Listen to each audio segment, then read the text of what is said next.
Hello everyone and welcome to Cinderful Gaming. I hope you're all doing well, I hope you're all staying safe, and most of all, I hope you're all fighting that war against the grey.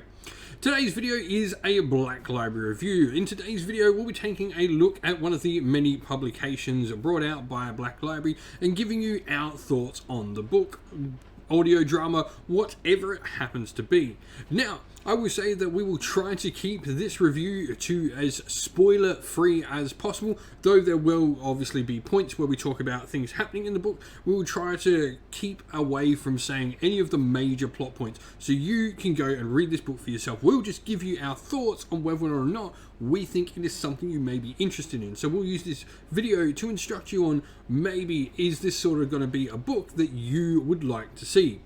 With that all said and out the way, let's get cracking on. Let's talk a little bit about the book that we have reviewed this time. In today's Black Library review, we're going to be checking out the Prince Maesa story by Guy Hayley and narrated by Tom Alexander. I always like to listen to audiobooks. I find I get a lot more done. I listen to a lot more, like to listen to them when I'm painting or doing some other hobby. Now, this is a really interesting story. So Prince Maesa has had a bunch of both short stories in Inferno volumes and also some audio dramas as well by Guy Hayley across the time, and all of this is put together with some clearing up, some little rewrites in parts of it to make the story much more coherent, and some little parts to also join together bits and pieces for the story. So some of this you may already know, but this was a really enjoyable story, and we're going to get on into the review proper of Prince Maesa by Guy Hayley.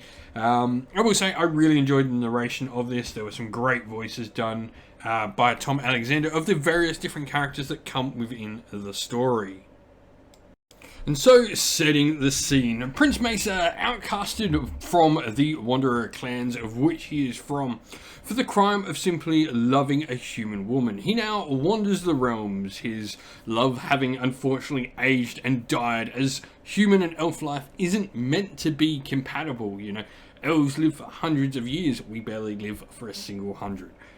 However, this has struck Prince Maesa by grief so much that he is now hoping to try and find a second life with his love, trying to find a way to bring her back, to give her the near immortality that he has himself, being an elf.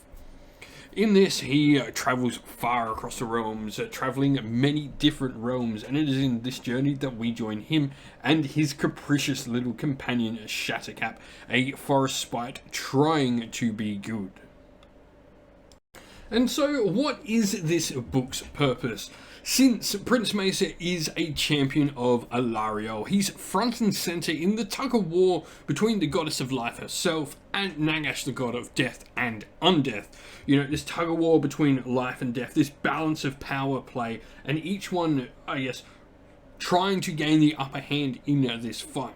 The book shows us a really great insight into the rivalry of those two gods and the way in which godly beings influence the realms from afar. There are times when they're not directly impacting the realms themselves, but rather sending out their champions to do their bidding.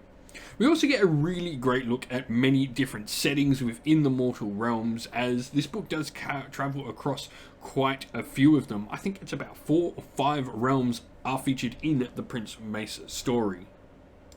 And so our main characters of the story, without a doubt, it is Prince Maesa. I mean, that is who the story is named after, but Shattercap is certainly another one of our main two cast. He's there front and center.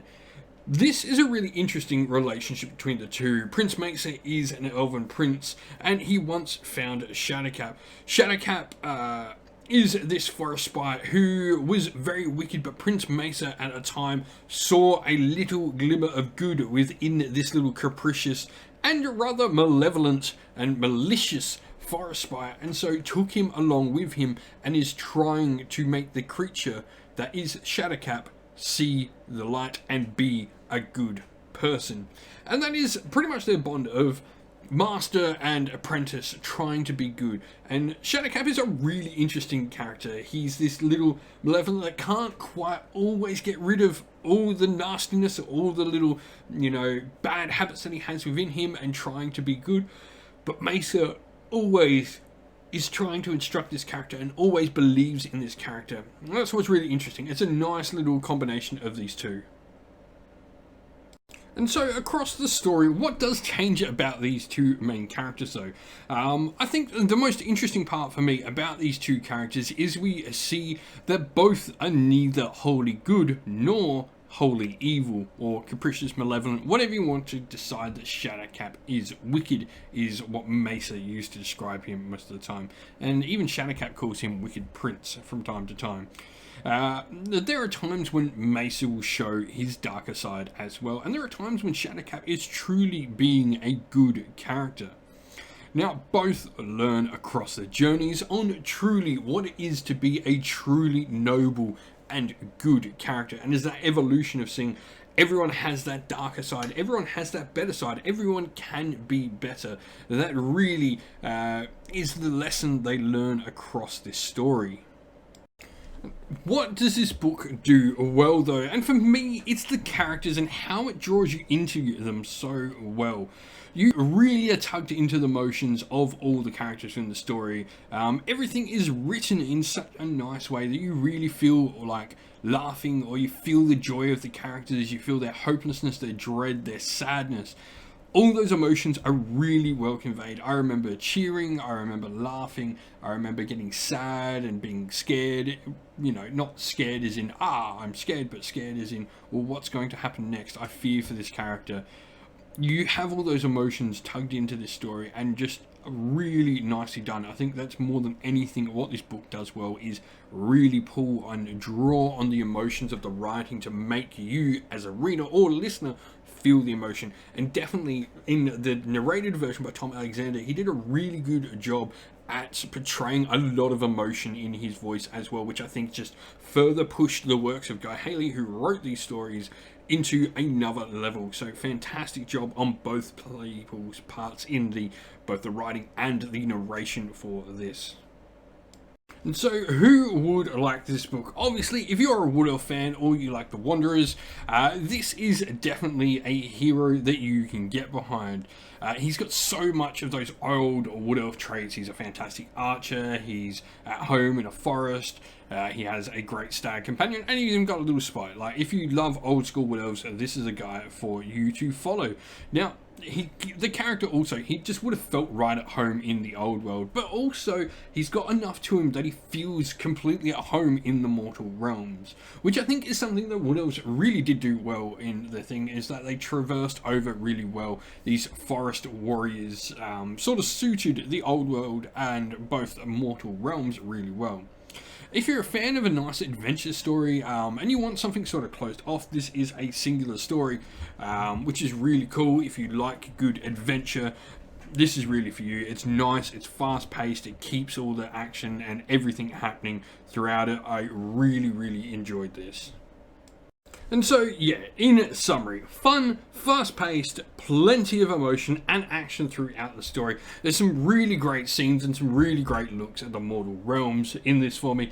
The ending is truly something to this story. I really love the ending. It leaves you with so much emotional happiness, sadness, just a nice, complete and well-rounded story with a really cool ending. For me, this is 10 out of 10. This is one of the best Age of Sigmar releases, I think, in a while. Now, I will say, obviously, I've read and listened to many of these stories. This is all nice and tidied up and put together. I still give it 10 out of 10. I really enjoyed this as a story. It was great as a novel as well. I know a lot of people, when they were first hearing about how all Maesa stories have been put together in a novel, they were like, oh, is it going to make sense? But I think it did really well on having all these different parts and joining them together, but not trying to overly sort of stretch in the middle parts and make all these massive story leaps. It was really well done. 10 out of 10, without a doubt in my mind. And so that's the end of the video. We hope you enjoyed it. If you did, please don't forget to leave a like and subscribe to the channel. If you'd like to come and chat more with me and a number of members of our fine little community here at Sinful Gaming, you can do so by following the link in our video's description to our Discord server.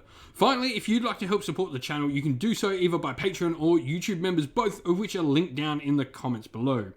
As a special thank you to those Patreon and YouTube members, we'd like to give you all a shout out. So thank you to our Patreons: Christian Weir, James, Soren, Greenskins Gaming, AJC, Kenny Lyle, Outer and Shot First, Andrew Bowen, Nathan Fee, The Rising 8, Cure Dynamic, Agu, Anthony B, Anton Nilsson, JJ Austrian, Average Wargamer, Domir, Mark Harvey, James Cater, Derek, and Giappy390.